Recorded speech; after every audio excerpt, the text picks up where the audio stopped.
ओम जय जय जय नमोस्तु नमोस्तु नमोस्तु नमो रहंताणं नमो सिद्धाणं नमो ऐरियाणं नमो वज्रायाणं नमो लोये सव्वसाहूणं नमः समय साराय स्वानुभूत्या चकासते चित्स्वभावाय भावाय सर्वभावान्तरच्छिदे वन्दे तु सर्वसिद्धे ध्रुवमचलमणोवमं गतिं पत्ते गच्छामि समयपाहुडे नमः केवलीवण्यम् निजस्वरूप को परम रस जामे भरो अपार वंदो परमानंदमय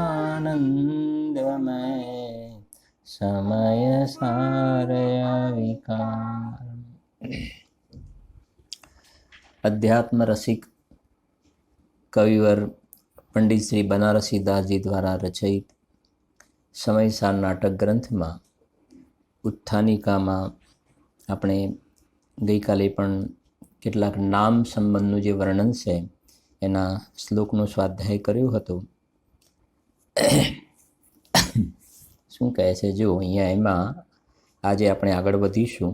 44 નંબર છે, 44 નંબરનો શ્લોક છે, 22 નંબરનું પેજ છે, 22 નંબરનું પેજ।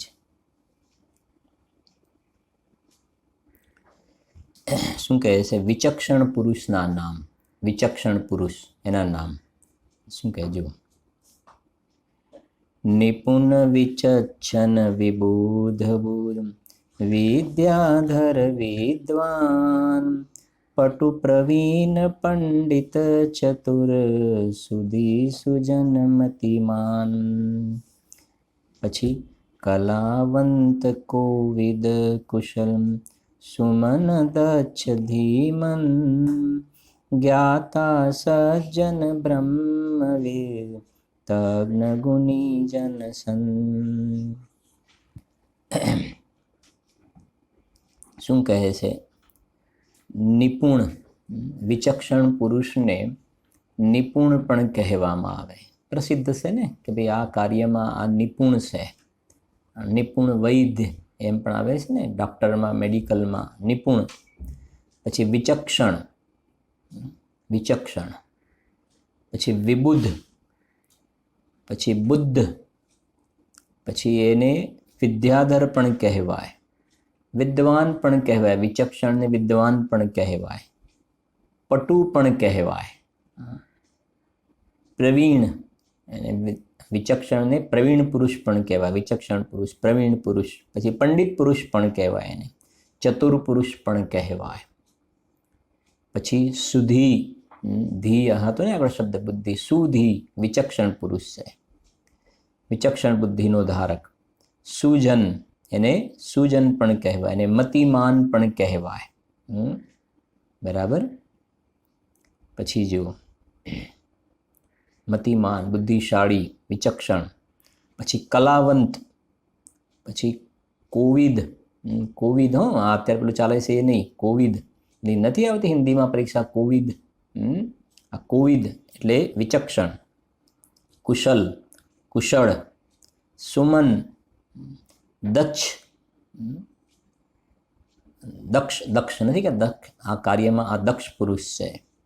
પછી ધીમંત, ધી શબ્દ આગળ આવ્યો હતો ને, ધીમંત વિચક્ષણ, જ્ઞાતા પણ કહેવાય એને, પછી સજ્જન પણ કહેવાય, પછી બ્રહ્મવિદ, બ્રહ્મ સંબંધમાં જેને વિદ્યાનો ધારક છે, તજ્ઞ, તજ્ઞ પણ કહેવાય એને, ગુણીજન પણ કહેવાય અને સંત પણ કહેવાય। વિચક્ષણ પુરુષને સંત પણ કહેવાય, સજ્જન પણ કહેવાય। આ વિચક્ષણ પુરુષના નામ થયા। પછી મુનીશ્વરના નામ 46 મુનિ મહંત તાપસ તપી ભિક્ષુક ચારિત ધામ જતિ તપોદન સંયમી વ્રતિ સાધુ ઋષિ નામ। તો મુનિરાજને એક તો મુનિ પણ કહેવાય, પછી મહંત શબ્દ પણ આવે, મહંત, મહાન છે ને મહંત, તાપસ, હલો, આ તાપસ શબ્દનો પણ પ્રયોગ મુનિરાજ માટે થાય. તાપસ તપી પણ કહેવાય, પછી ભિક્ષુક પણ કહેવાય મુનિરાજને, ચારિત્ર ધામ પણ કહેવાય, યતિ પણ કહેવાય મુનિરાજને, તપોધન પણ કહેવાય. તપ જ જેમનું ધન છે, તપોધન સ્વરૂપમાં ચરવું એ ધન, અને એ જ એમનું જે એના સ્વામી તપોધન. સંયમી પણ મુનિરાજ માટે કહેવાય, વ્રતી પણ કહેવાય, એમને સાધુ પણ કહેવાય, અને ઋષિ પણ કહેવાય. આ બધા મુનિરાજના નામ છે અલગ અલગ. પછી દર્શનના નામ, દર્શન જે દેખવું, અવલોકન, એના નામ છે. દરસ વિલોકની દેખનો, અવલોકની દગચાલ, લખન દ્રષ્ટિ નિરખની જોવની, ચિતવની ચાહની ભાલ. દર્શન, પછી એને વિલોકન, દેખનો એટલે દેખવું, અવલોકન એટલે અવલોકન પણ કહેવાય. આવે છે ને સામાન્ય અવલોકન, અવલોકન દેખવું. નથી કે આ જગ્યાનું તમે અવલોકન કરી આવો, તો એ જગ્યાનું એ પાછું વિશેષ અવલોકન, સામાન્ય અવલોકન. અહીંયા આ અવલોકન દેખવું એના અર્થમાં. દગચાલ, પછી લખન, પછી દ્રષ્ટિ પણ કહેવાય, દર્શનને દ્રષ્ટિ પણ કહેવાય. પછી નિરીક્ષણ, પછી જોવની એટલે જોવું, ચિતવન, પછી ચાહની એટલે ચાહન, અને ભાલ એટલે ભાળવું, એ દર્શનના નામ છે. પછી 48માં જ્ઞાન અને ચારિત્રના નામ. પહેલી પંક્તિમાં જ્ઞાન અને બીજી પંક્તિમાં ચારિત્રના નામ છે. જ્ઞાન બોધ અવગમ મનન, જગત ભાન જગજાન, સંજમ ચારિત આચરણ, ચરણ વૃત્તિ થિરવાન. શું કહે છે? જ્ઞાન, પછી બોધ પણ કહેવાય, એને અવગમ પણ કહેવાય જ્ઞાનને, જ્ઞાનને મનન પણ કહેવાય, જ્ઞાનને જગત ભાનુ પણ કહેવાય, જ્ઞાનને જગત જ્ઞાન પણ કહેવાય. આ બધા જ્ઞાનના નામ છે. અને બીજી પંક્તિમાં ચારિત્ર નામ. ચારિત્રનું નામ સંયમ પણ છે, ચારિત્ર પણ છે, આચરણ પણ છે, ચરણ પણ છે, વૃત્તિ પણ છે, અને સ્થિરવાન. વૃત્તિ એટલે અંદરમાં ચર્યા કરવી, અને સ્થિરવાન એ ચારિત્રના નામ છે. પછી સત્યના નામ લો. આ સત્યના નામ છે. હવે સમ્યક સત્ય અમોઘ સત, નિસંદેહ નિર્ધાર, ઠીક જથારથ ઉચિત તથ્ય, મિથ્યા આદિ અકાર. સત્યને સમ્યક પણ કહેવાય, સત્ય પણ કહેવાય, પછી અમોઘ, અમોઘ પણ કહેવાય, સત પણ કહેવાય, નિસંદેહ નિર્ધાર, ઠીક, યથાર્થ, ઉચિત, તથ્ય, એ બધા સત્યના નામ છે. અને આ શબ્દોની આદિમાં અકાર લગાડવાથી જૂઠના નામ થાય છે. મિથ્યા, આદિ, અકાર, આ બધાને આગળ અ લગાડવાથી એ જૂઠમાં ખતમણી થાય છે. જૂઠના નામ જુઓ. અજથારથ મિથ્યામૃષામ, વૃથા અસત અલીક, મુધા મોગની ફલ વિતથ, અનુચિત અસત અઠીક. અયથાર્થ, પછી મિથ્યા, મૃષા, મૃષા શબ્દ તો પ્રસિદ્ધ છે આપણે, બરાબર. વૃથા, પછી અસત્ય, અલિક, અલિક શબ્દ પણ આવે છે. આપણે આવશે સમયસારમાં આગળ જેમ જેમ વધીશું ને આ બધા શબ્દો આવશે. મૃષા, અલિક, 5 પ્રકારના મહાવ્રતમાં અલિક શબ્દ, સત્ય મહાવ્રતમાં અલિક. પછી મુધા, પછી મોગ, ઉપર હતું અમોઘ તો અહીંયા આવ્યું મોઘ. પછી છે નિષ્ફળ, પછી વિતથ, પછી અનુચિત, અસત્ય, અઠીક, એ બધા જૂઠના નામ છે. આ પ્રમાણે આ નામ સંબંધીની 16 જે છંદ છે નામ સંબંધીના અલગ અલગ, એની ગાડી આપણે સંક્ષિપ્તમાં એની ચર્ચા કરી. જેમ જેમ વચ્ચે આપણે જ્યાં આ પ્રયોગ આવશે એ વખતે આપણે યાદ પણ કરીશું આ શ્લોકને. હવે છેલ્લો શ્લોક છે પ્રવેશ દ્વારનો છેલ્લો શ્લોક. હવે એના પછી આપણે અંદર ગ્રંથાદિરાજ સમયસાર એના કલશો જે છે એની અંદર આપણે પ્રવેશ કરીશું આપણે, બરાબર. જેવું જેમ નથી કહેતા ક્યાંક મંડપમાં કોઈ જગ્યાએ પ્રવેશ દ્વાર આગળ ઊભા રહીએ છે ને, અને પછી પ્રવેશ કરવાનો, બસ હવે આ દ્વાર આગળ આપણે ઊભા છીએ. તો અહીંયા છેલ્લા શ્લોકની અંદર બનારસી દાસજી સાહેબ બહુ સુંદર વાત કરી રહ્યા છે, નાટક સમય સારના 12 અધિકાર. હવે શાંતિથી એક વાત સાંભળવાની, સમજવાની.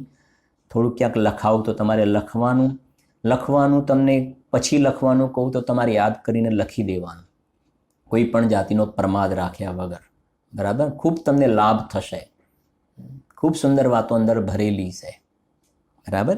ને પહેલાં પણ બધું લખાવવાનું શક્ય નથી, પણ અમુક વસ્તુ હું એટલા માટે લખાવીશ કે તમને થોડી હેબિટ પણ પડે, અને લખવાનું કહીશ પણ ખરા કે આટલું તમારે લખવાનું પછીથી, બરાબર. જો નાટક સમય સારના 12 અધિકાર. કેટલા? 12 અધિકાર. શું કહેજો? જીવ નિર્જીવ કરતા કરમ પુણ્ય પાપ, આશ્રવ સંવર નિર્જરા બંધ મોશ હેમ, સર્વ વિશુદ્ધિ શાદવાદ સાધ્ય સાધક, દ્વાદશ દ્વાર ધરે સમય સાર કોશ હેમ. આગળ શું કહે છે? દરવાનું યોગ દરવાનું જોગ દૂરી કરે, નિગમ કો નાટક પરમ રસ પોષ હેમ, ऐसो परमागम बनारसी बखाने जामे, ज्ञान को निदान शुद्ध चारित की चोस है. આ છેલ્લી પંક્તિથી ઉપર બોલે ને, સો લખી જાય, એ આગળ આવશે, ऐसो परमागम એમ આવશે, ऐसो परमागम, બરાબર. એટલે રહી ગયું છે ને, તમારે એ થોડુંક એ પ્રમાણે કરેક્ટ કરી લેવાનું, બરાબર. જુઓ હવે શું કહે છે, સાંભળીએ એક વસ્તુ, શાંતિથી સમજીએ. બહુ સરસ લખી છે કંઈક વાતો. પહેલા નંબરમાં તો 12 અધિકારના નામ લખ્યા છે એમને, બરાબર. 3 પંક્તિ છે, પહેલી 3 પંક્તિમાં 12 અધિકારના નામ આવ્યા છે. શું કહે છે? જો જીવ નિર્જીવ કરતા કરમ પુણ્ય પાપમ. તો એક તો જીવ અધિકાર, બીજો નિર્જીવ. નિર્જીવ એટલે અજીવ અધિકાર. આ તમારે તમારી નોટમાં લખી દેવાના 12 અધિકારના નામ. એટલે હું તમને ખાલી અત્યારે કહું છું. પહેલો જીવ અધિકાર, પછી બીજો આવશે અજીવ અધિકાર. નિર્જીવ એટલે અજીવ અધિકાર.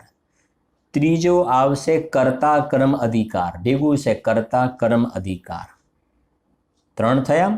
ચોથો છે પુણ્ય પાપ અધિકાર, પુણ્ય પાપ. એટલે પહેલી લાઈનમાં 4 અધિકાર થઈ ગયા. કુલ 12 જોવાના છે આપણે. જીવ નિર્જીવ કરતા કરમ પુણ્ય પાપ, 4 થઈ ગયા. બીજી લીટીમાં આસરવ સંવર નિર્જરા બંધ મોશ હેમ. પછી પુણ્ય પાપ, પછી આશ્રવ અધિકાર, પછી સંવર, પછી નિર્જરા અધિકાર, પછી બંધ અધિકાર, અને પછી મોક્ષ અધિકાર. કેટલા થઈ ગયા? 1 2 3 4 અને 5, બરાબર. પહેલી પંક્તિમાં 4 હતા, બીજી પંક્તિમાં 5 આવ્યા. 5 ને 4 9. કેટલા બાકી રહ્યા? 3. કુલ 12 છે. હવે કયા 3 જોઈએ? સર્વ વિશુદ્ધિ સ્યાદવાદ સાધ્ય સાધકમ. સમજી ગયા ને? સર્વ વિશુદ્ધ અધિકાર, સર્વ વિશુદ્ધ. પછી છે સ્યાદવાદ અધિકાર, સ્યાદવાદ અધિકાર. અને ત્યાર પછી છે સાધ્ય સાધક અધિકાર. કયું? સાધ્ય સાધક અધિકાર. પછી કહે છે આ પ્રમાણે 12 થઈ ગયા કુલ. દ્વાદશ દ્વાર, દ્વાદશ એટલે 12, દ્વાર એટલે અધિકાર. દ્વાદશ દ્વાર ધરે સમય સાર કોશ હેમ. કોશ એટલે ભંડાર. કોશ એટલે શું? ભંડાર. હા, જેમ ભંડારમાં ધન હોય ને, એમાં સમયસાર જે ભંડાર છે એની અંદર આ સમયસાર કોશમાં આ 12 પ્રકારના અધિકાર છે. 12 અધિકાર, બરાબર. થોડુંક સમજીએ આને આપણે, થોડુંક. જુઓ, સમજો જરા થોડી વાત કે જે 12 અધિકાર છે ને, 12 અધિકાર, 12 અધિકારમાં પહેલા જે 10 અધિકાર છે, શાંતિથી વાત સમજવી કે પહેલા જે 10 અધિકાર છે એ ભગવાન કુંદકુંદ આચાર્ય દેવે ગ્રંથાદિરાજ સમયસાર એમાં 415 ગાથા લખી. તમારે હવે ખાસ સમયસાર જોડે જ રાખવાનું, સમયસાર કલશ ટીકા સાથે રાખવાનું, બરાબર? આ બે હંમેશા જોડે જ રાખવાના. સમયસાર ગ્રંથ મૂળ અને સમયસાર કલશ ટીકા બે સાથે રાખવાના. કેમ કે આપણે મેં પહેલાં જ કહ્યું છે 4 in 1 કહ્યું છે તમને, 4 in 1. અને તમને કેટલીય એક એક સારી વસ્તુ આપણને જાણવા મળશે, સમજવા મળશે, ખૂબ આનંદ આવશે. તમારા કહેવાય ને હૃદયનો હાર બની જશે સમયસાર. એટલી સરસ વસ્તુઓ લખેલી છે અંદર. પણ મૂળ શું, તમે ગ્રંથ સાથે રાખજો, કોઈ જાતના પ્રમાદ રાખ્યા વગર. તો સમજો જરાક. પહેલા કુંદકુંદ આચાર્ય દેવે 415 ગાથા લખી, 415 ગાથા લખી, બરાબર? એ 415 જે ગાથા છે એને 10 અધિકારમાં વિભાજન થયું, 10 અધિકારની અંદર, જે આપણે જોયું, બરાબર? અને જે 10 અધિકારમાં સમયસારમાં બાયફર્કેશન છે ને, એના જે અધિકારના ક્રમથી જે નામ છે એ જ ક્રમથી અહીંયા નામ આપ્યા છે. ક્રમ એ જ છે બિલકુલ.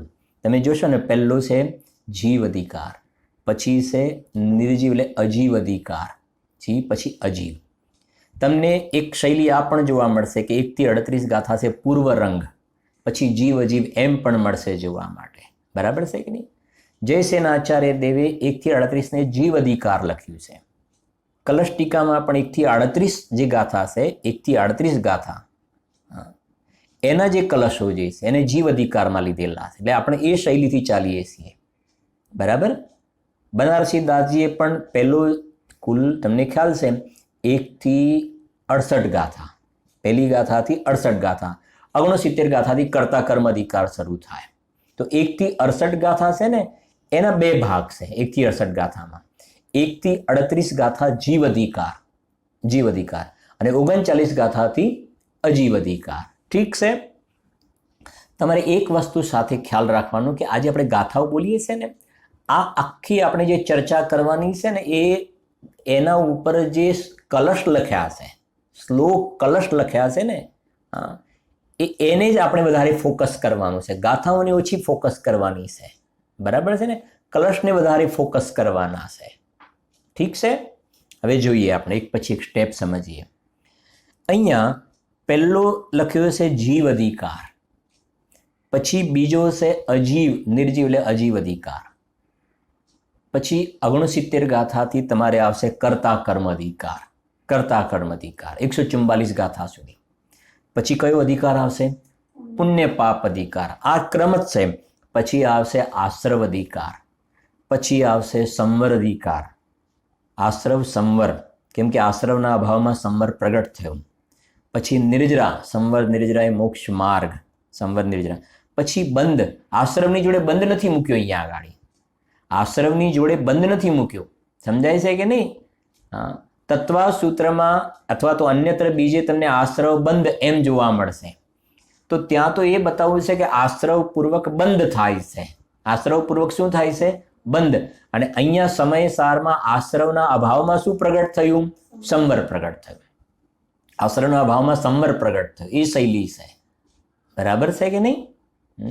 આશ્રવ સંવર, તો આશ્રવના અભાવમાં સંવર અને સંવર પૂર્વક નિર્જરા, બરાબર. અને પછી શું લખ્યું? પછી બંધ લખ્યું અને પછી મોક્ષ લખ્યું. કેમ કે બંધના અભાવમાં શું પ્રગટ થાય છે? બંધના અભાવમાં મોક્ષ પ્રગટ થાય છે. આ આખો ક્રમ છે આ પ્રમાણે સમયસારનો. એટલે તમારે પણ માત્ર ગોખવાનું એવું નહીં, પણ યાદ આખી અંદરમાં આની કઈ પ્રકારની શૈલી કયા પ્રકારની છે એ પ્રમાણે સમજવાનું આખું, બરાબર.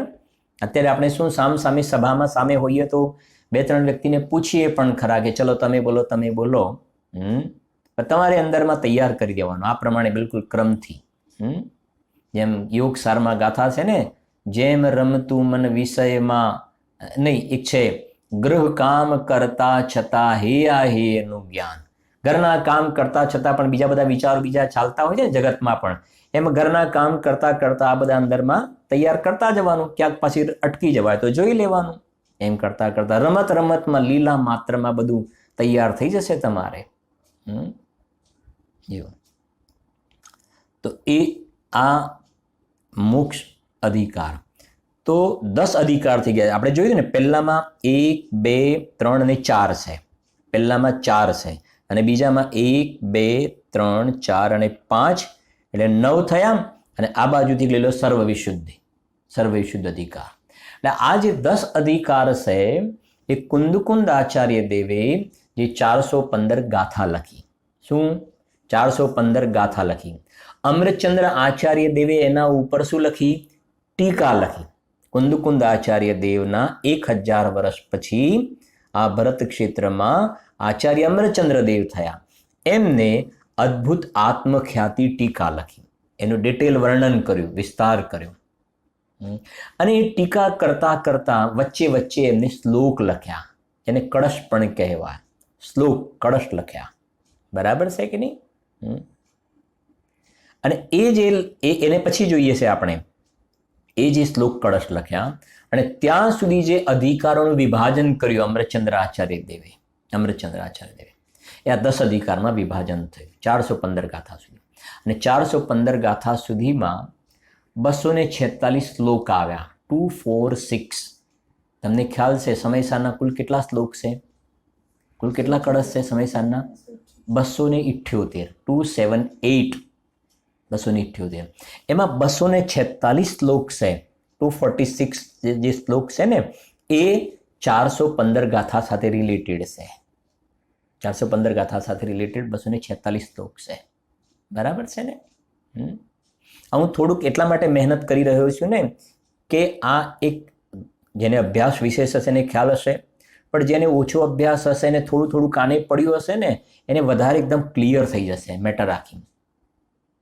સુડતાળીસ શક્તિને બધું તમે સાંભળ્યું છે ને બધું, 1-2 મિનિટમાં ઘણું બધું ક્લિયર થશે તમારે. એટલે હવે સાંભળજો. 246 થઈ ગયું. હવે ત્યાર પછી અમૃતચંદ્ર આચાર્ય દેવે પરિશિષ્ટ લખ્યું. શું લખ્યું? પરિશિષ્ટ. પરિશિષ્ટ માટે કહેવાય છે ને કહેલું કહેવું, જે આગળ કહ્યું હોય એને કહેવું, નહીં કહેલું હોય એ પણ કહેવું, અને થોડામાં ઘણું બધું કહેવું દેવું. એવો એક પરિશિષ્ટનો સામાન્ય અર્થ છે. તો પરિશિષ્ટની અંદર આચાર્ય અમૃતચંદ્ર દેવે, તમને એક તો તરત જ ખ્યાલ હશે પરિશિષ્ટમાં શું લખ્યું છે, બધા એકદમ કહેશે તરત. પરિશિષ્ટમાં શું લખ્યું છે? 47 શક્તિ. 47 શક્તિ. એ સિવાય લખ્યું છે કે નથી લખ્યું પરિશિષ્ટમાં બીજું કંઈ? કે ના, એ તો અમને ખબર નથી. એ ખબર નથી. 47 શક્તિ ખબર છે. અચ્છા, પ્રવચન સારમાં પરિશિષ્ટમાં શું લખ્યું છે? તો પ્રવચન સારમાં પરિશિષ્ટમાં આપણે કહીશું 47 નય લખ્યા છે, અને સમય સારમાં પરિશિષ્ટમાં 47 શક્તિ લખી છે. બરાબર છે કે નહીં? અમૃતચંદ્ર આચાર્ય દેવ, કુંદકુંદ આચાર્ય દેવનો રોલ પૂરો થઈ ગયો 415 ગાથા સુધી. આ અમૃતચંદ્ર આચાર્ય દેવ વધારે કંઈક લખ્યું છે, કેમ કે 1000 વર્ષ નીકળી ગયા ને વચ્ચે, અને ઘણાને ઘણા પ્રશ્નો ઊભા થયા, અને એ કન્ફ્યુઝન ન થાય કોઈ જગ્યાએ, એટલે સમાધાનના રૂપમાં એને પરિશિષ્ટ લખ્યું. અને એ પરિશિષ્ટ જે લખ્યું એમાં હવે 246 શ્લોક તો ત્યાં થઈ ગયા ને, અને બાકી 278 શ્લોક છે. 278 શ્લોક. બરાબર છે કે નહીં? ત્યાં 278 શ્લોક છે કુલ. તો હવે બાકીના જે શ્લોક રહ્યા ને એના અંતર્ગત પરિશિષ્ટમાં આચાર્ય અમૃતચંદ્ર દેવે બીજા જે શ્લોક લખ્યા ને એમાં 2 વિભાગ પડી જાય છે. 2 વિભાગ. એમાં આ તમે જોશો, એક સ્યાદવાદ છે શબ્દ, સ્યાદવાદ અધિકાર. કયો? સ્યાદવાદ અધિકાર. અને બીજો લખ્યો છે સાધ્ય સાધક અધિકાર. કયો? સાધ્ય સાધક દ્વાર અથવા તો સાધ્ય સાધક અધિકાર. આ પરિશિષ્ટની અંદર આ વસ્તુ સમાયેલી છે. પરિશિષ્ટમાં આ બે વસ્તુ સમાયેલી છે. એટલે અહીંયા ઘડી આવે છે ને સ્યાદવાદ અને સાધ્ય સાધક. અને મારી ઈચ્છા થોડી એવી છે કે તમે સમયસર ખોલો 2-5 મિનિટ માટે. પછી રોજ તમારે થોડું થોડું કદાચ ખોલવાનું તો થશે સમયસર, પણ આજથી થોડો હેબિટ પણ થાય. અને અત્યારે આજે મારો ભાવ અંદર જે બન્યો છે ને એ તમારી સાથે શેર પણ થાય અને વિશેષ સ્પષ્ટ પણ થશે તમને.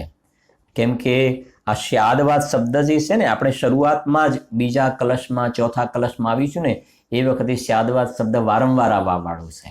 અને એ વખતે આ પરિશિષ્ટનો આપણે ઘણો ઉપયોગ કરવાનો છે. પરિશિષ્ટમાંથી ઘણી વસ્તુઓ લેવાની પણ છે. બરાબર.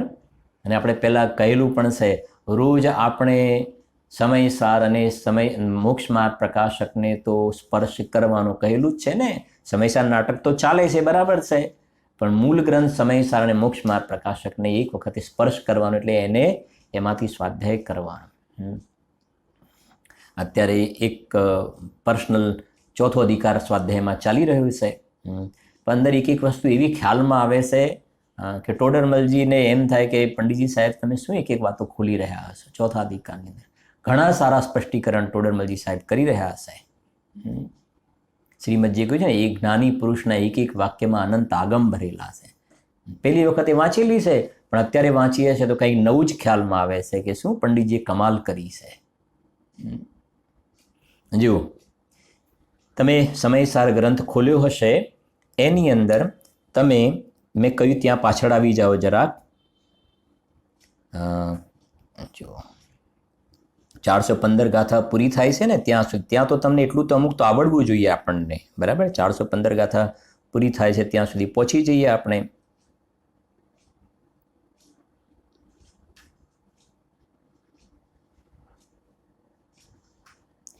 જો ત્યાં 246 નંબરનો શ્લોક અને છેલ્લે પૂરું થાય છે. તમને કોઈ 591 પેજ ઉપર પૂરું થાય છે.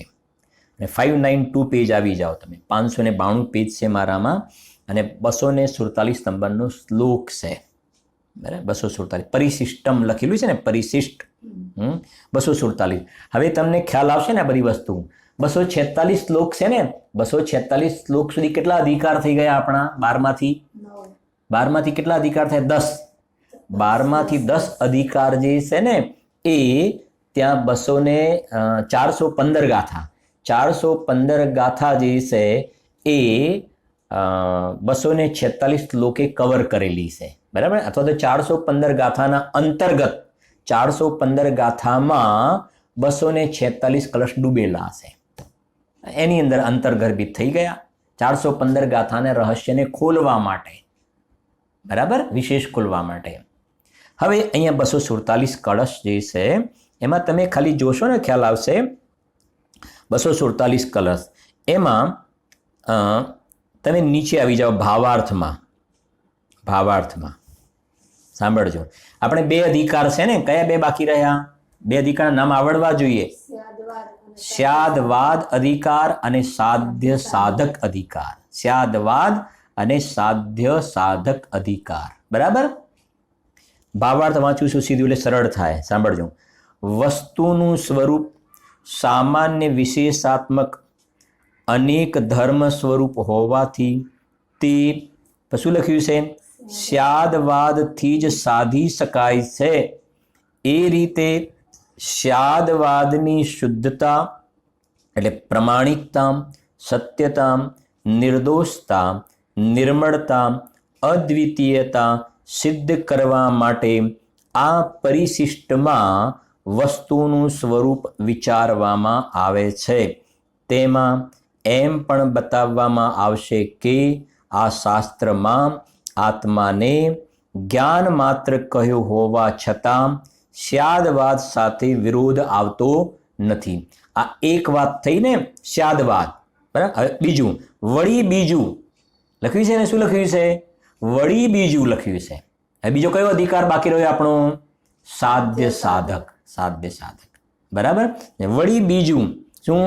એક જ જ્ઞાનમાં, સાંભળજો, એક જ જ્ઞાનમાં સાધકપણું તથા સાધ્યપણું આવી ગયું. આ સાધકપણું તથા સાધ્યપણું કઈ રીતે બની શકે તે સમજાવવા જ્ઞાનનો ઉપાય ઉપે ભાવ, આ ખાસ ઉપાય ને ઉપે, ઉપાય એટલે મોક્ષ માર્ગ અને ઉપે એટલે મોક્ષ. સાધ્ય છે ને, સાધ્ય સાધક, જ્ઞાનનો ઉપાય ઉપે ભાવ, અર્થાત શું લખ્યું છે? સાધક સાધ્ય ભાવ પણ આ પરિશિષ્ટમાં વિચારવામાં આવે છે. આ શ્લોક કયા નંબરનો છે? 247. પરિશિષ્ટનો કયા નંબરનો શ્લોક? પરિશિષ્ટનો પહેલો શ્લોક 247. એની અંદર આ બે અધિકારના નામ આવી ગયા ને. બે વસ્તુની ચર્ચા કરવા જઈ રહ્યા છે. એક શાદવાદ અધિકાર અને બીજો કયો? સાધ્ય સાધક અધિકાર. હવે એક પ્રશ્ન પૂછું તમને. મેં હમણાં તમને થોડા ટાઈમ પહેલા પૂછ્યું હતું, પરિશિષ્ટમાં શેની વાત આવે છે? તો આપણે બધા શું બોલીએ છીએ? પરિશિષ્ટમાં શેની વાત? સુરતાલી શક્તિની વાત. સુરતાલી શક્તિ. હવે મારો તમને એક બીજો પ્રશ્ન છે, આ સુરતાલી શક્તિની વાત છે એ શાદવાદ અધિકારમાં આવે કે સાધ્ય સાધકમાં આવે? બોલો. આ સુરતાલી શક્તિની વાત શેમાં આવે? પરિશિષ્ટમાં તો બરાબર છે, આપણે બધું આંખ બંધ કરી પરિશિષ્ટમાં સુરતાલી શક્તિ. પણ શાદવાદમાં આવે કે સાધ્ય સાધકની અંદર? ખ્યાલ આવે? તો શાદવાદની અંદર આવે છે. શાદવાદમાં. સાધ્ય સાધકમાં નહીં આવે. સમજાય છે કે શાદવાદમાં આવશે સુરતાલી શક્તિ. તમને બહુ જ એકદમ મેં કહ્યું ને, તમે થોડોક અંદરમાં ઇન્ટરેસ્ટ લેશો ને, ખૂબ આનંદ આવશે. અને ઘણું અને આ બધું તમારે મેં કહ્યું ને, આ બધું લખાવા ક્યાં બેસો? તમે સમજી શકો છો ને? કેવી રીતે લખાવી શકું આ બધું? તમારે જાતે લખવાનું. એ બાને તમે સમયસર હાથમાં લેશો, નોટ લેશો, લખશો, કંઈક અંદર સંસ્કાર પડશે. ઠીક છે ને? જો તો અહીંયા 247 શ્લોકની અંદર આ બે અધિકારના નામ આવ્યા છે. બે અધિકારના નામ. બરાબર? આટલે સુધી ક્લિયર થઈ ગયું. સાધ્ય સાધક એટલે તમને સમજાવી દઉં. સાધ્ય સાધક. સાધ્ય સાધક. સાધક એટલે નથી કહેતા આ સાધક જીવ છે, સાધના કરી રહ્યો છે. સાધના કર્યું એટલે મોક્ષ માર્ગ. એને શું કહેવાય? મોક્ષ માર્ગ. અને એ સાધના કરી રહ્યો છે, એના ફળમાં શેની પ્રાપ્તિ થઈ? મોક્ષની. મોક્ષની એટલે બંને પર્યાય છે. એક અધૂરી પર્યાય છે ને એક પૂર્ણ પર્યાય છે. એટલે નથી કહેતા સાધ્યની સિદ્ધિ. સાધ્ય. સાધ્ય શું છે? મોક્ષ. સાધ્ય શું છે? મોક્ષ. અને એની સાધના કરનાર જે છે ને સાધક, એટલે સાધ્ય સાધક ભાવ. બરાબર? એટલે એક શાદવાદ અધિકાર અને બીજો સાધ્ય સાધક. અને એના માટે શબ્દ લખે ઉપે ઉપાય. શબ્દ આવે ઉપે ઉપાય. બે શબ્દ ને, ઉપાય ને ઉપે. ઉપાય. ઉપાય એટલે સાધક. ઉપાય મોક્ષ માર્ગ અને ઉપે એટલે મોક્ષ. ઉપાય ઉપે. તો ઉપેનો ઉપાય. સમજી ગયા ને? એટલે મોક્ષનો ઉપાય. તો ઉપાય ઉપે એટલે કે ઉપાય એટલે સાધક અને ઉપે એટલે સાધ્ય. એટલે સાધક સાધ્ય ભાવ. તમે જુઓ અહીં ઘડી ઉપાય ઉપે, અર્થાત પછી ઉપાય માટે કયો શબ્દ લખે? સાધક. અને ઉપે માટે કયો શબ્દ લખે? સાધ્ય. તમારું સાધ્ય શું છે? તમારું સાધ્ય તો ભક્ત નહીં શું બનેંગે? ભગવાન બનેંગે. એટલે આટલું ક્લિયર થઈ ગયું ને? બે અધિકાર, શાદવાદ અને બીજો સાધ્ય સાધક. હવે હું તમને કહેવા માંગુ છું એક વાત, સમજજો જરા. પહેલો જે શાદવાદ અધિકાર છે ને, શાદવાદ અધિકાર, પછી મેં કહ્યું ને આપણે એને ટચ કરવાનું છે થોડુંક આગળ જતા. શાદવાદ અધિકાર છે એ શાદવાદ અધિકારમાં બે ભાગ છે. શાદવાદ અધિકારમાં બે ભાગ છે.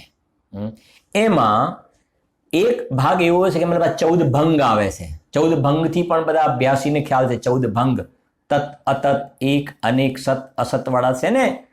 14 ભંગ. હવે હું તમને પૂછ્યું એક પ્રશ્ન બીજો, સાંભળજો. અત્યારે કયો શ્લોક ચાલે છે આપણો? 247. એમાં પેલા બે અધિકારના નામ લખ્યા.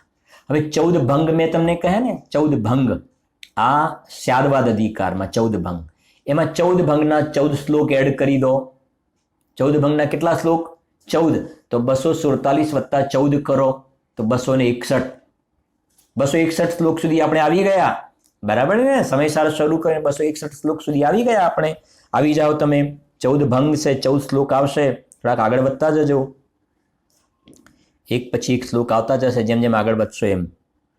અને 200 ને તમારે ક્યાં સુધી આવવાનું? 261 શ્લોક સુધી આવી ગયા તમે, બરાબર? 261 શ્લોક સુધી. અને 261 શ્લોક સુધી આવ્યા પછી સાંભળજો, 261 શ્લોક સુધી આવ્યા પછી એ 14 ભંગ થઈ ગયા. ત્યાં સુધીમાં 14 ભંગ થાય, કેમ કે 247 ને 48 49 50 3 બરાબર છે. અને પછી પેલા 11 એટલે 261 સુધી આવ્યા. પછી એમને 2 શ્લોક લખ્યા છે અને ત્યાર પછી કહે એ શ્લોકની પછી ચર્ચા કરીશું. અને પછી આપણે આવી છે 47 શક્તિઓ, પછી આવી 47 શક્તિઓ. સમજી ગયા ને? હવે તમે ક્લિયર થઈ ગયું મારા ખ્યાલથી 47 શક્તિઓ. એટલે હવે તમને ક્લિયર થઈ જવું જોઈએ કે 11મો અધિકાર છે એ સ્યાદવાદ અધિકાર, 12મો સાધ્ય સાધક અધિકાર, સાધક સાધ્ય અધિકાર કહો. 11મો જે છે એ સ્યાદવાદ અધિકાર. અને સ્યાદવાદ અધિકારમાં 2 ભાગ છે. એમાં એક ભાગમાં 14 ભંગ છે, પેલા 14 કાવ્ય પોએમના રૂપ થઈ ગયું, પદ્યમાં સ્યાદવાદ સમજાવ્યો, 14 ભંગ. અને બીજો પોર્શન છે ને એની અંદર 47 શક્તિઓ છે, 47 શક્તિઓ. બરાબર છે ને? હવે તો એ થયું. હવે તમે એ 47 શક્તિઓ પૂરી થાય પછી આગળ આવો જરાક.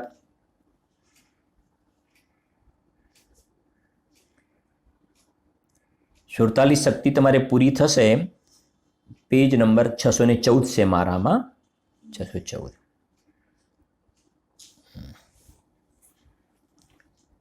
બરાબર. પછી એમને 2 શ્લોક લખ્યા છે. 47 શક્તિ પૂરી થઈને પછી એને જ કન્ટિન્યુ કરતા સ્યાદવાદનો જ અધિકાર ચાલી રહ્યો છે આપણો, સ્યાદવાદનો. એટલે 2 શ્લોક આવ્યા પછી. બરાબર. એટલે અહીંયા આપણે થશે ત્યાં આપણે 264 અને 265. બરાબર છે ને? શક્તિ શરૂ થઈને સમજો, શક્તિઓ શરૂ થઈ એના પહેલા 2 શ્લોક હતા, શક્તિ શરૂ થઈ એના પહેલા 2 શ્લોક હતા, શક્તિ પૂરી થઈ પછી 2 શ્લોક આવ્યા, એટલે 265 સુધી પહોંચી ગયા આપણે. અને પછી તમે આવો પેજ નંબર 616. અને બીજી આની પદ્ધતિ કેવી હોય છે? શ્લોક પૂરો થાય ને પછી નંબર આપેલો હોય છે. શ્લોક જ્યાં પૂરો થાય પછી નંબર આપેલો હોય, એટલે તમારે એ રીતે શોધવાનું. જુઓ 265 નંબર લખેલો જ્યાં પૂરો થાય, 616 નંબરનું પેજ છે, કૌંસમાં લખ્યું છે, તમે જુઓ. હવે 265 જે શ્લોક પૂરો થાય, બરાબર, પછી જુઓ પાછળ 616 નંબરના પેજ ઉપર ભાવાર્થ લખ્યું છે. પછી ત્યાં કૌંસમાં તમે જુઓ. હવે આ રીતે શું લખ્યું છે? સ્યાદવાદ વિશે કહીને, ખ્યાલ આવ્યો ને? સ્યાદવાદ વિશે કહીને, એટલે સ્યાદવાદ અધિકાર શું થયો? પૂરો થયો. સમજી ગયા ને હવે?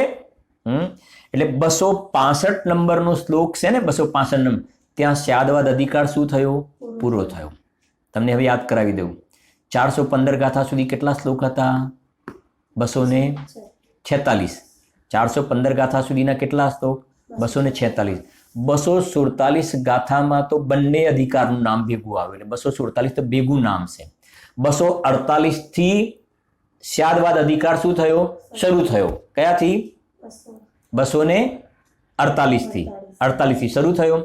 248 શરૂ થયો તો ક્યાં સુધી ચાલ્યો? 265 સુધી. 265 સુધી.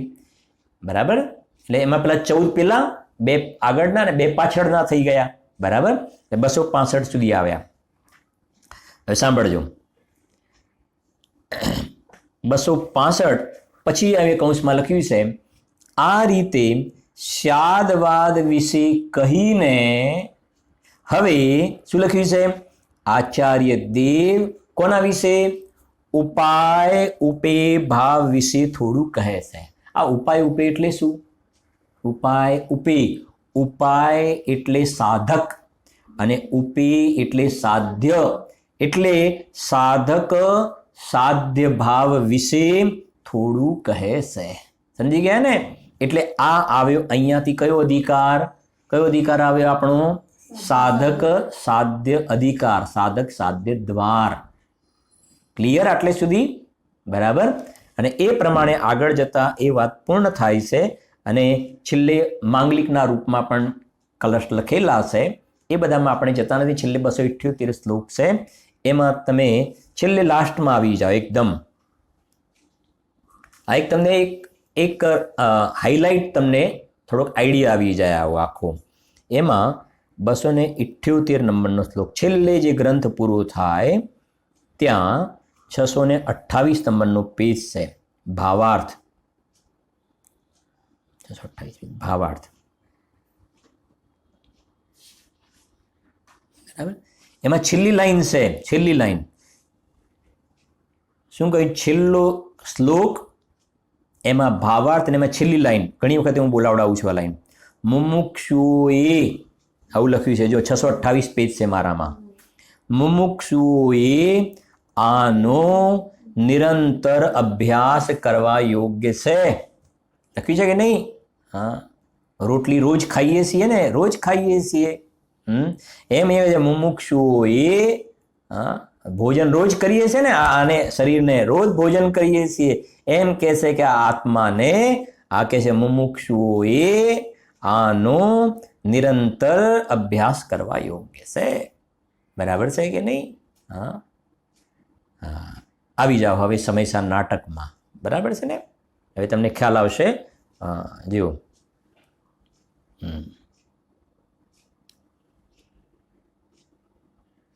અને એવું હશે તો કાલે આપણે થોડુંક રિવિઝન પણ કરાવી દઈશું આપણે. બરાબર? એટલે કેમ કે ફરી આ ક્યારે ચાલશે આ બધું પાછું?